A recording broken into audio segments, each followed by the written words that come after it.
Hey, Mike Giannotti, I'm back in the forge tonight, sporting my War Crown Forge shirt. Oh, if you're not following Justin on Instagram, you need to. He's the bomb, and going to be wearing this as well as my grunt, grunt style. That's what I was going to say, and I was like, you're old, you forget. My grunt style, this will defend hat. That's the Army slogan if you don't know. So working on these daggers tonight. This one I've got to the point where I want to bring this one to, just as way of reference. Again, I went from a spike, an HC spike. Granted, I know it's not the high-end steel. I know there's some people that get all up in a bunch about it. Oh, well, that's not as good as this steel. I know that. High carbon is relative when we're talking about a railway spike. Having said that, you can do some great work for low cost and you can learn the craft. So taking from this to then pounding out and then getting it down to a profile like this, and then taking that profile and freehand grinding. Oh, I'm just loving the diamond shape there. If I can get it up, lined up right. Da, da, da, da. So I freehand beveled this. First time I've ever even really tried seriously freehand beveling. I did it with a double edged dagger, nice thin. I don't know if you call that stiletto or what, but this is going to be the bomb. And this one I'm going to do tonight. We're going to match it up. So if you're a noob like me, cost is a factor. I get in trouble all the time for buying stuff and getting frequent hot water. So, I understand. And let me tell you what, this is a great way to learn. There's a lot of great blacksmiths, and really good ones out there that I look up to, like Derek Melton and others, who do all kinds of great work with spikes, turning them into all kinds of utensils and different things.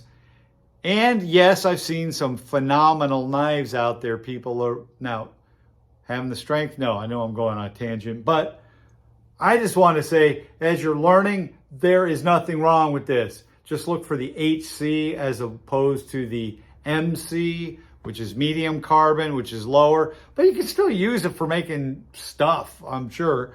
And but this, when you want a stronger one, I've made a couple of blades. And the last thing before we get started, I made this one, and I have been actively using this one, and it is still, take the hair off my hand, sharp. And this is a spike knife. Now this one's, I've had this for a while. I made this, I don't know, 6 months plus, almost a year. I don't know. But yeah, so I've had this for quite a while, and I made it. I'm still actively using it, and it just works. And it's made out of a railway spike. So I just want to throw that out there as you're learning. Hey, don't be afraid. Don't let people tell you, you have to buy this type of steel and use X, Y, Z. Start simple. Don't have, artificial barriers thrown in your way, and just learn as you go. That's what I'm doing. And I may not be some great, I'm definitely not up there with a lot of the bladesmiths. I'm not even remotely close. I'm a noob just fumbling my way through this. But, don't let artificial roadblocks get in your way. Okay, off my soap stand. We got a blade to grind on here. So we're going to get fitted up and get to work.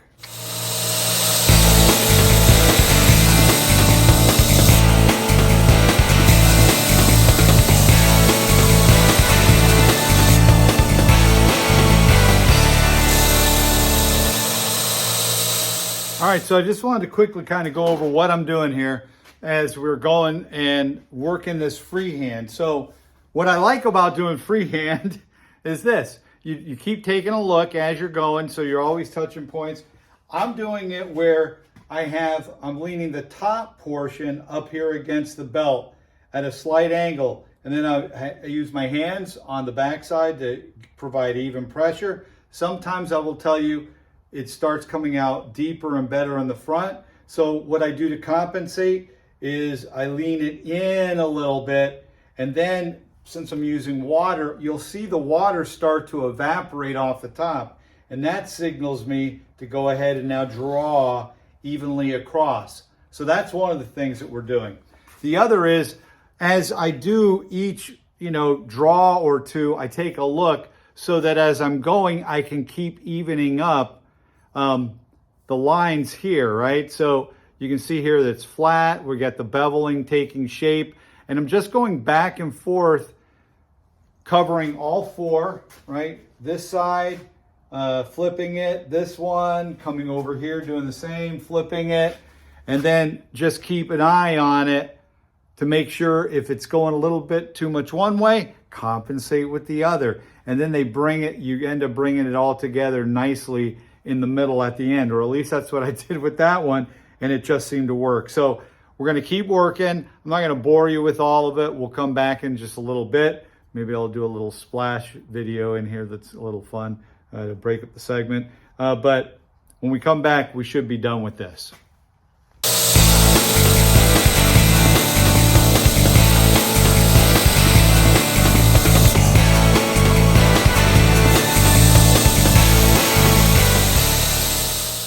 All right, so here we go.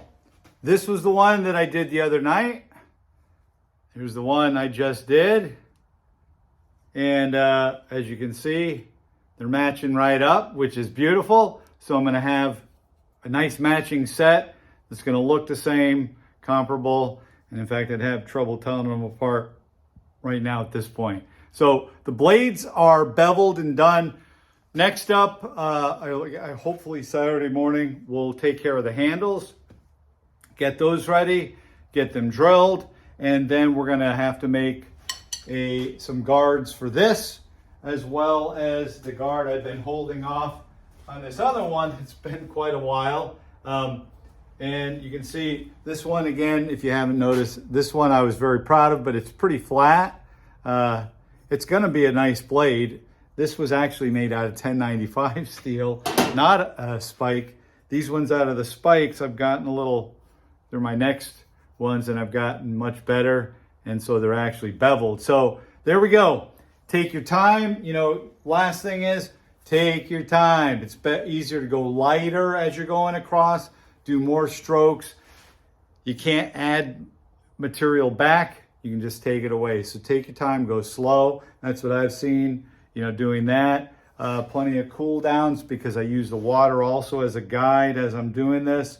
And then I just quick clean them up with 2 passes on each edge using Red Label abrasives, one of these conditioning belts. And this is my old one. I've got all my new ones over there. So there we go. The matching set is on its way. I am so excited about these, and I think they're going to look really sharp when we're done. With that, this is Mike Giannotti here in St. Michael's Forge, sporting my War Crown Forge shirt, grunt style hat. Bidding have a great day. Take care, and as always, ciao.